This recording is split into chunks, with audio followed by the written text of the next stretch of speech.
Welcome to GSA Fast Focus, a look at what is happening in and around the U.S. General Services Administration's Federal Acquisition Service. I'm Joan Kornblith, and today I'm talking with Raylene Yung, Executive Director of GSA's Technology Modernization Fund Program Management Office. Now, you may know the Technology Modernization Fund by its acronym, the TMF. TMF is a relatively new program. It was established in 2017 as part of the Modernizing Government Technology Act. The TMF was set up to fund projects for, quote, technology-related activities to improve information technology and to enhance cybersecurity across the federal government, end quote. While it previously had a relatively small balance sheet, the TMF recently received a $1 billion investment thanks to the American Rescue Plan, along with new repayment guidelines. Combine those two with a very aggressive White House cybersecurity agenda, and we have got a lot to talk about. Of course, we'll also be running down some training info for you, and as always, putting a few fascinating facts in Fast Focus. Welcome back to Fast Focus, a look at what is happening throughout GSA's Federal Acquisition Service. I'm Joan Kornblith, and please, if you have not done so yet, click that button that says subscribe. That way you will never miss an episode of Fast Focus. And yes, we are available on all of your favorite podcast sites, but subscribing just makes it so simple. No more hunting around for your favorite episode. Coming up, I'm going to be talking with Raylene Yung, Technology Transformation Fund Executive Director. We're going to learn all about the TMF, which is exactly what it sounds like. It is a program designed to fund projects for technology-related activities to improve information technology and to also enhance cybersecurity across the federal government. We'll hear all about what's going on with the TMF since it received a big cash infusion thanks to the American Rescue Plan, and also how Raylene found her way to GSA from her first job with a small tech startup called Facebook. Well, I will say there were a few other very interesting stops for her along the way to 1800F. But first, you know it is that time of year again. Are you looking for some CLPs? Are you free on Wednesday, November 17th? Check this out. GSA's Region 2 Business Development Team has a one CLP webinar coming up that covers everything about OS4, the FSSI Office Supply Fourth Generation Solution. OS4, as you may know, lets customers cut costs and increase efficiencies by buying everyday supplies, including pens, paper, and printing supplies at negotiated low prices. This program will teach you how to order supplies through the FSSI OS4 purchase channel and also provides a live walkthrough with GSA Advantage. Again, the date is Wednesday, November 17th. The course is from 2 p.m. to 3 p.m. Eastern Standard Time. Yes, it is that time of year again, 2 p.m. to 3 p.m. Eastern, which means this course starts at 1 Central, a noon start time for our friends in Mountain Time. And if you are on the West Coast, it is a very civilized 11 a.m. start for you. If you need more info, just visit gsa.gov/events and scroll down to November 17th and look for the FSSI OS4 event.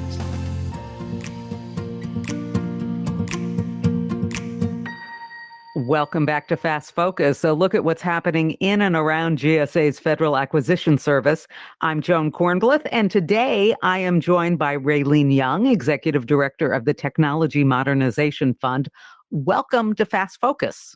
Thank you. Excited to be here. Oh, good. Well, I'm excited that you're here too. And as we speak, this is week 7 or 8 for you at GSA? Yeah, it must be. I think it's, exactly. Week 7 or 8.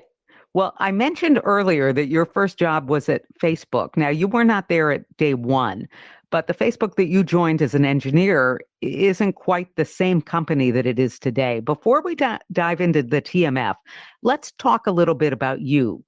Let's talk about your last stops before GSA. You were working on the Biden-Harris transition. You were co-founder and CEO of the U.S. Digital Response. That was a nonprofit that, in response to the COVID pandemic, provided support in areas like vaccination equity, unemployment insurance, housing security, and food access. Now, your career has taken you not just to San Francisco, but all around the world. Yeah, that's right. And it's actually funny, it's like the thing where when you look backwards, you see more patterns than when you're kind of living the life. So in many ways, it felt like I've done all these different things and taken left and right turns. But looking back now, I see kind of a lot of through lines for how I ended up here. But yeah, happy to share a little bit about just kind of my background. So, as you mentioned, I started out as a software engineer. My first job out of grad school was at Facebook, and really worked on building core platforms and software products and APIs. And I think, when I started out there, I really thought of software engineering as a fun way, kind of interesting, intellectually challenging way to kind of build things, see them work, make problems easier to solve for people inside and outside the company. But through my time there, and as I kind of developed as an engineer and eventually a manager and leader,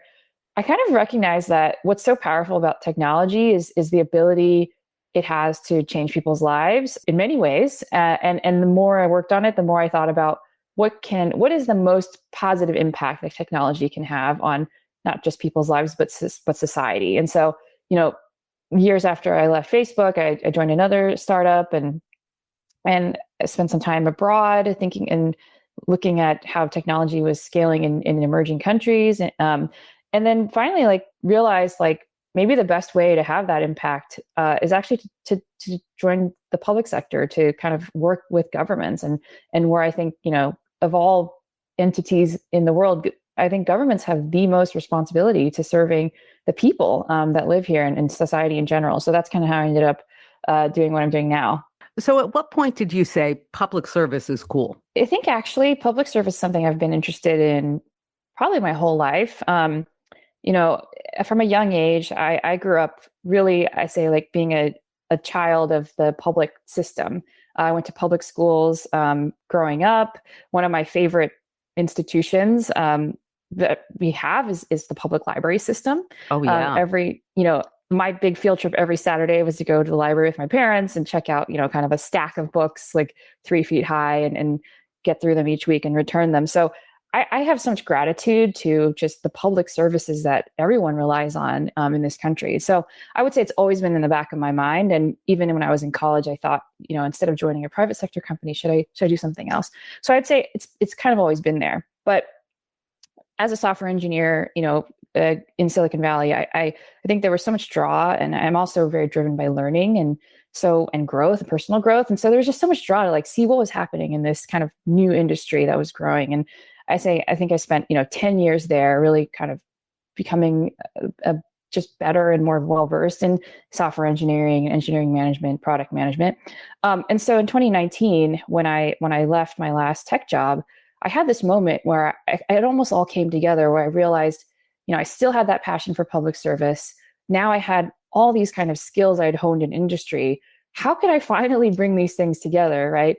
And so that was a moment where I actually took a while to just look at what was going on. And I thought, what are problems that I can help solve now with this kind of experience and desire? And met a lot of people who worked in public service, met a lot of early, I would say founders of kind of the civic tech and government technology kind of modern movement, the founder of Code for America became a close friend and mentor, and early founders of the U.S. Digital Service and TMF, here at GSA.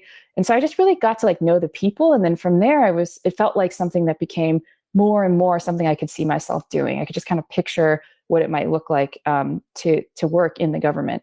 But, the big change was really forming and founding U.S. Digital Response, which definitionally was kind of this meeting of worlds. It's basically half seasoned people from the tech industry and half government veterans.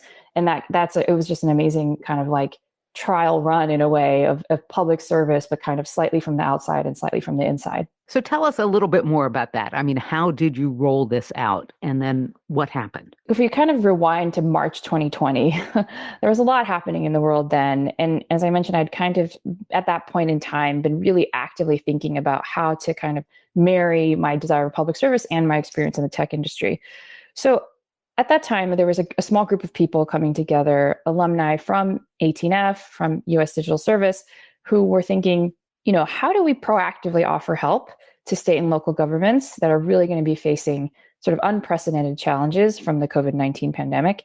And how do we do this in this kind of tech-forward, remote-friendly, virtual environment? So with a very small group of people, there are basically somewhere around 5 to 10 of us to start.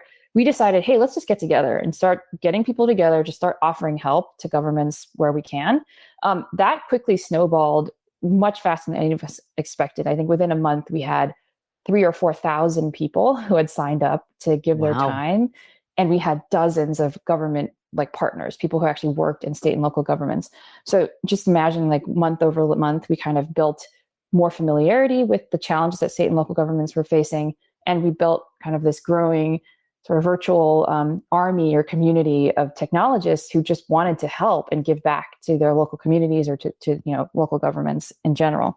So that's kind of how it grew. And I think, as something that's just a common pattern, I think in software and tech is the best things that get big eventually just start small, and they are nimble and they know how to iterate and improve with each version and with each passing month.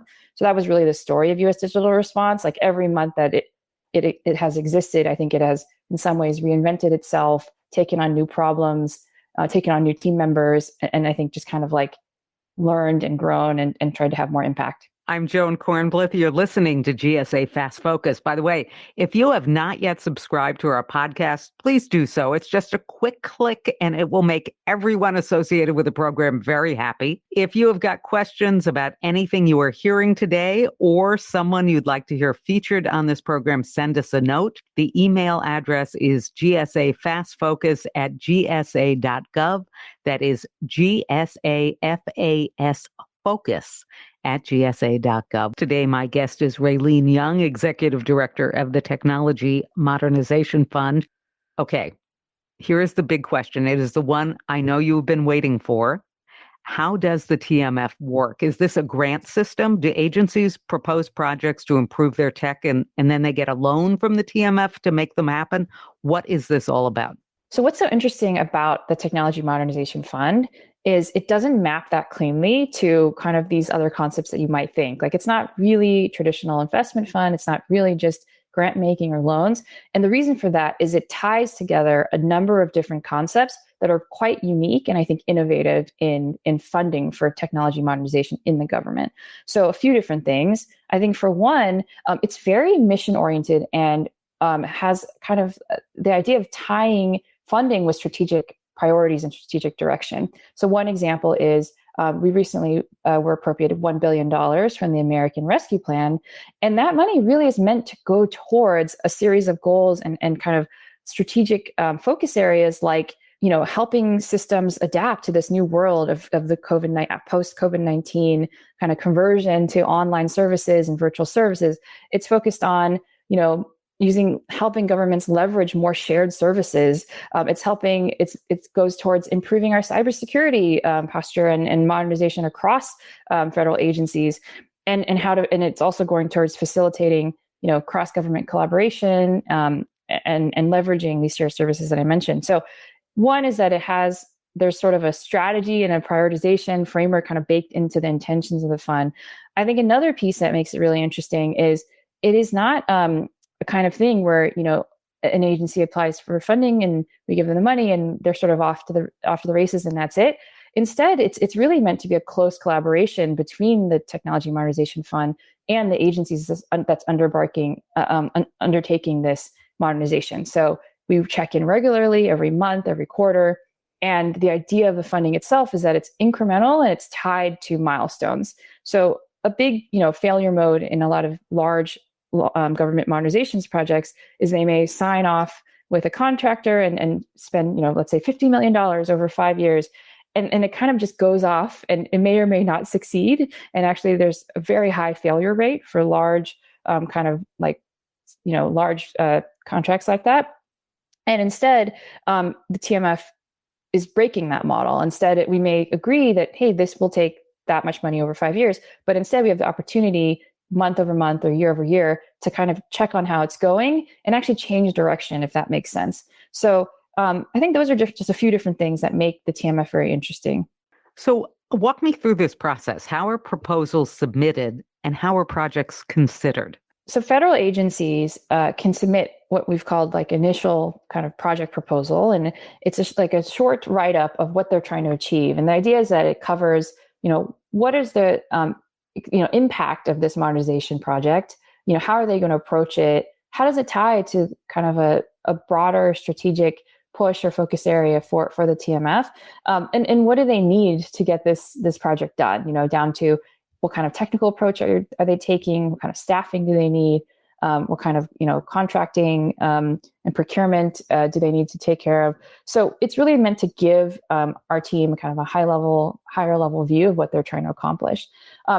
So then the TMF team and in collaboration with the TMF board, we really sit and like take a look at all of these proposals that come in and really think about what are we seeing? What are opportunities for collaboration between agencies? How do these tie into our higher level goals of building better shared services, of advancing kind of improving cybersecurity at scale? So we kind of do this sort of critical analysis of proposals and then kind of whittle that down to a smaller set that are sort of invited to kind of move to the next stage. So, the second stage is much more in-depth. It may require kind of more back and forth, more discussions around what are they trying to accomplish, more details on the plan, and also ultimately culminates in kind of an in-person or virtual review with the TMF board, where we're able to have like a dialogue and conversation with the agency team that's leading this project. So after all of that, we'll discuss, we'll kind of discuss and decide whether to move forward.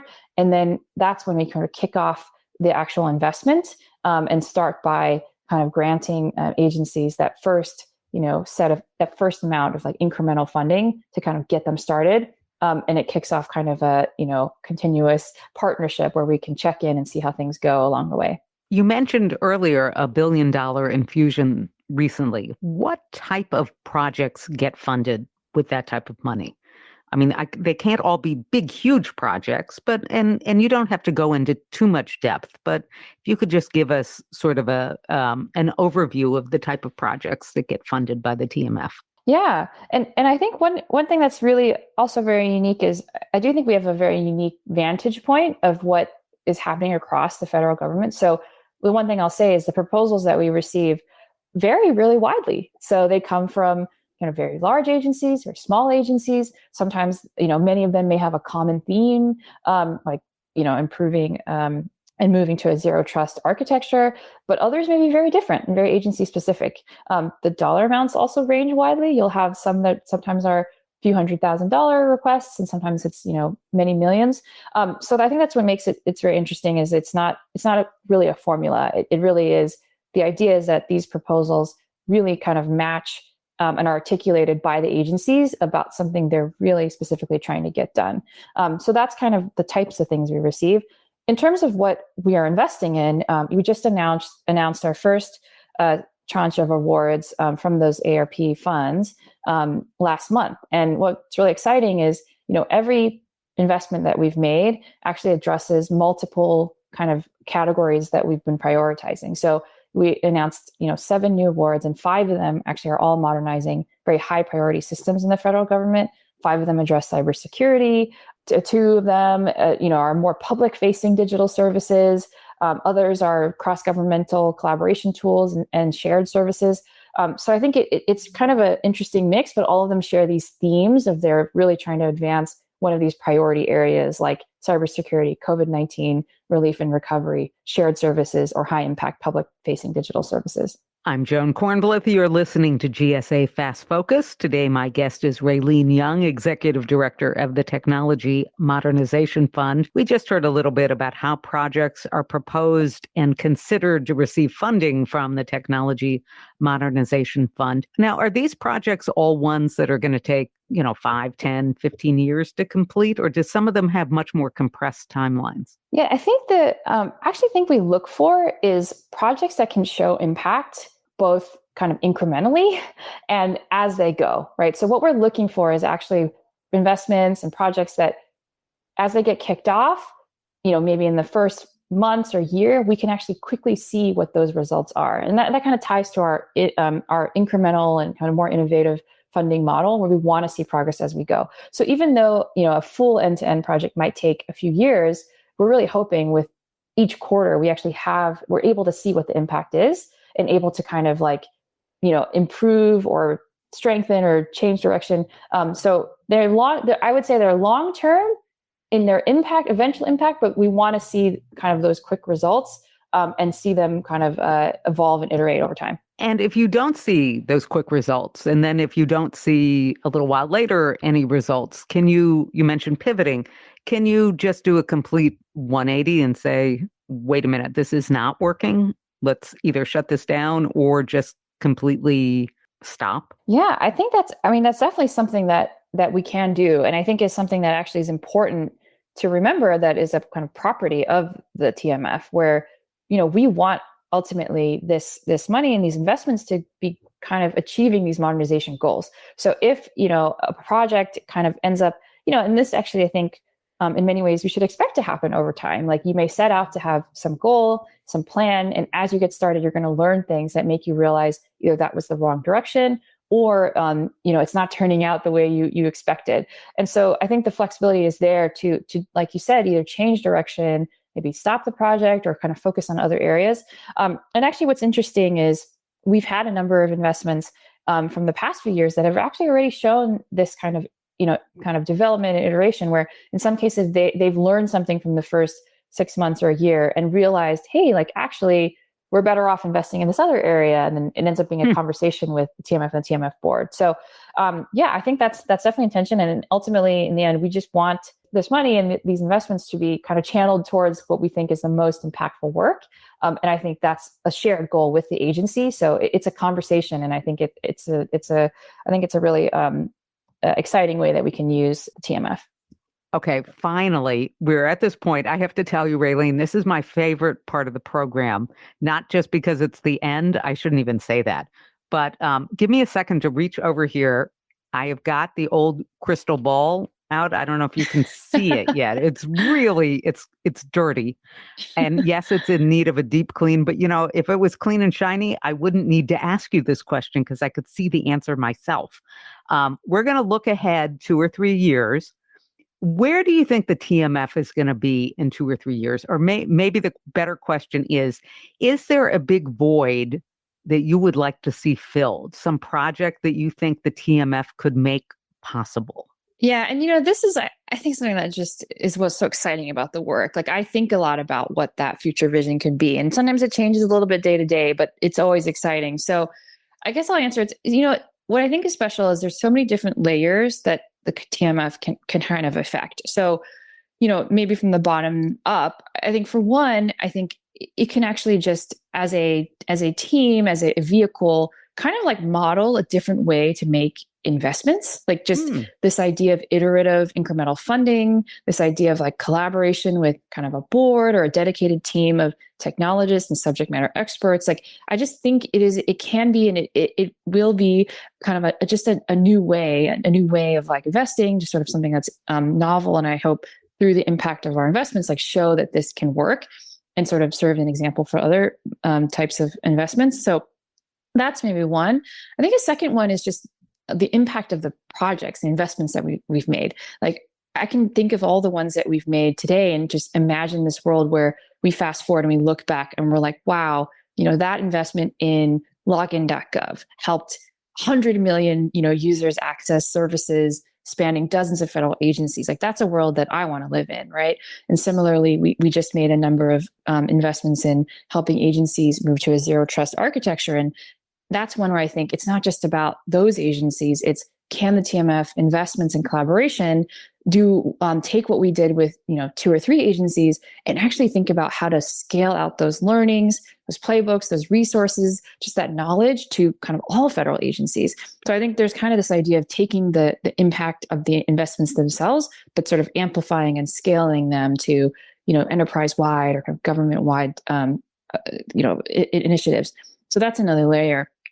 But I think, going to the highest one, just sort of that highest macro view, I mean, I just think what could be so exciting is just that the TMF, in collaboration with many other groups and the agencies that we work with, has somehow shown that technology modernization in the government just can be done in a different way at massive scale and show enormous impact with less money than is traditionally done today. I mean, today, the amount of money that is spent on government technology is immense.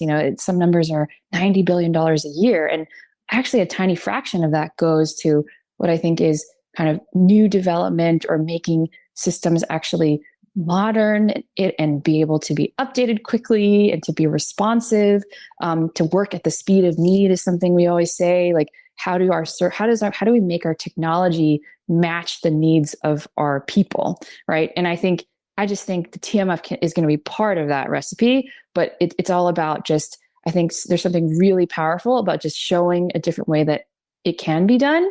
And then that kind of raises the benchmark for everyone, all government modernization projects, right? So we don't have to do it all ourselves, and we won't, and we obviously can't. It's not that big, but I think we can maybe raise the bar and sort of create a new archetype of what a successful technology modernization project could look like. And that can really have impact that can, echo and really shape the government for years to come. Hearing you say all that, I think would get technologists excited about working in government. What is the draw for technologists coming to work for government? Why should they? What's the potential impact that they can have? Yeah, well, actually, here's what I would say. Something that is so interesting about technology, especially software and software products for the last 10, 20 years, I think it has steadily been improving and sort of inventing new concepts and technologies and tools that have made our everyday lives a lot better, right? You think of the idea of like being able to order food and clothing and all these services from your phone and have it show up at your door the next day. And right now in government, in the public sector, I really believe that the tech industry has already invented all the technology it needs to solve the problems in public services. Like the technology is already ready. So what's so exciting about now having people join the government is the hard part in some ways of like creating these concepts, making sure they work is done. Now it's about how do you apply everything we've already learned to these real, concrete, massive, real world problems? And how do we just scale what we know works in a new environment? So for me, that's really exciting. Like as a technologist, as a software engineer, as a product person, like the best type of problem is where you have the user, you have the impact, and you have the tools. And it's just about bringing it all together. So what I would say is like, right now is just such a wonderful time to join government. Like there's so many things aligned behind that.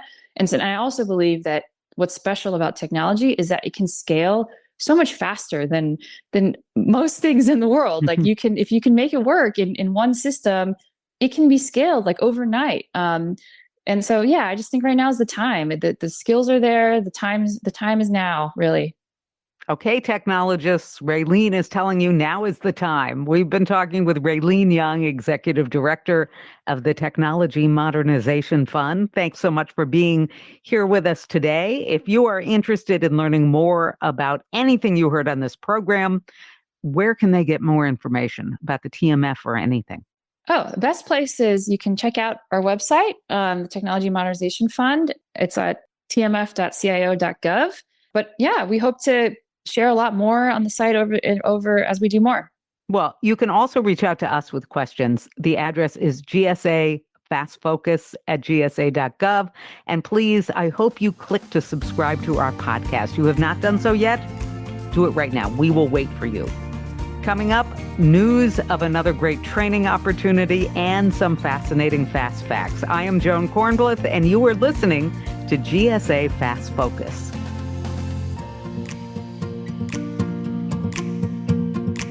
Welcome back to Fast Focus, a look at what is happening throughout GSA's Federal Acquisition Service. I'm Joan Kornblith, and it is time now for our new segment called Success Shorts. That's our opportunity to do a little bit of bragging and shine our spotlight on a GSA team that is doing something out of the ordinary. I'm joined now by Fast Focus producer Max Stempora, and you told me earlier that we are spotlighting ELS, our Emergency Lodging Service this time. Now, I know a little bit about that program. Like the office that we showcased last time, short-term rentals, Emergency Lodging Service also gets the call when there's an emergency or a disaster. This program was specifically established to assist agencies quickly secure lodging and services. That's true, Joan. However, that's not the only time ELS provides support.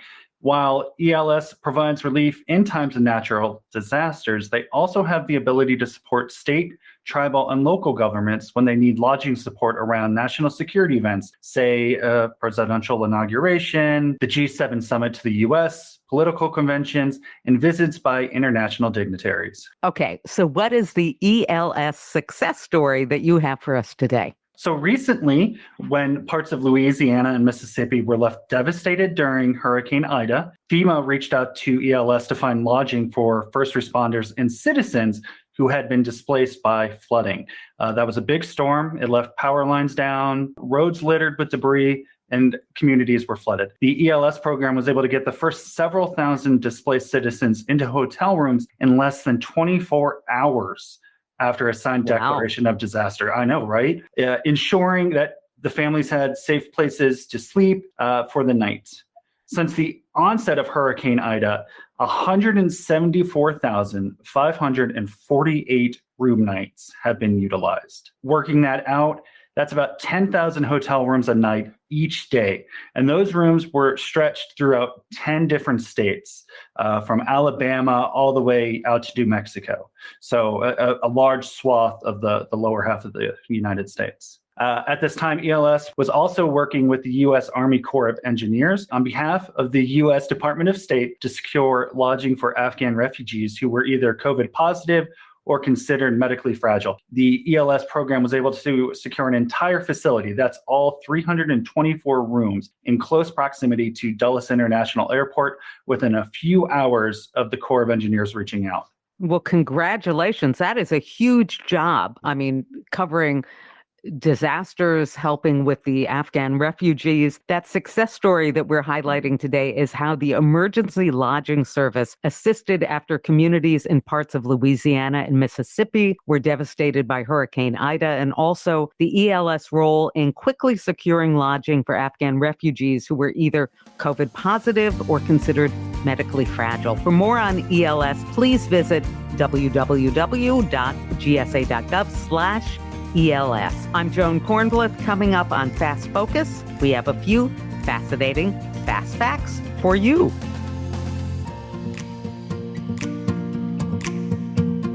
Welcome back to GSA Fast Focus. I'm Joan Kornblith. We are almost out of time for today, but we always leave you with a few fascinating fast facts. Are you ready today, Max? I'm hopeful today, Joan. So what are we talking about? Well, last program, we talked about the search.gov tool that's run out of the Technology Transformation Service. Today, how about we take a look at USA.gov, the government's official web portal and online guide to information and services. Do you have any idea how long that site has been around? I'm going to guess for as long as the internet has existed. Well, yeah, that's actually pretty close. Not that close, though, but pretty close. USA.gov went online during the Clinton administration on September 22nd, 2000, to be exact. Back then, it was called firstgov.gov. 7 years later, the name was officially changed to USA.gov, and USA.gov's mission is to make it easier for everyone to find and understand the government services and information they need.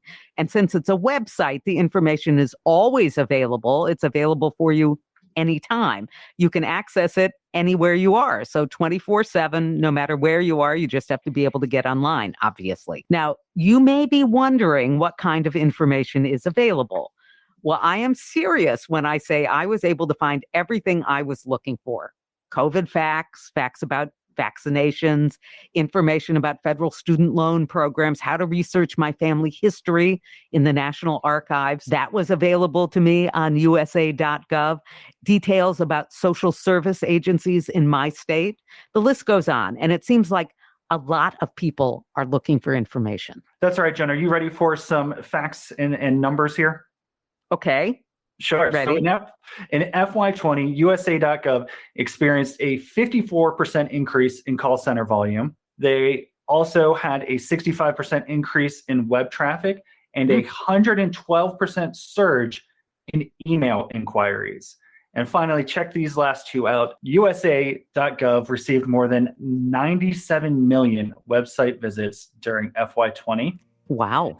And I think the site may have another record year. Within the last 30 days only, there has been over 5.6 million visits to USA.gov. That is a lot of interest in USA.gov. Again, the site USA.gov. It is the U.S. government's official web portal. So it's the place to go to find out about all kinds of government services.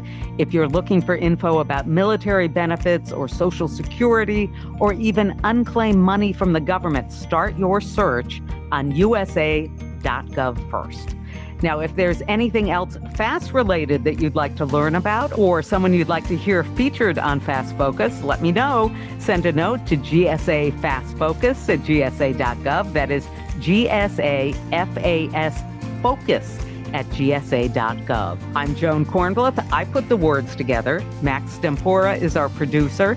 Domini Artis handles social media. Thank you to Raylene Yung for joining us and explaining all about the TMF.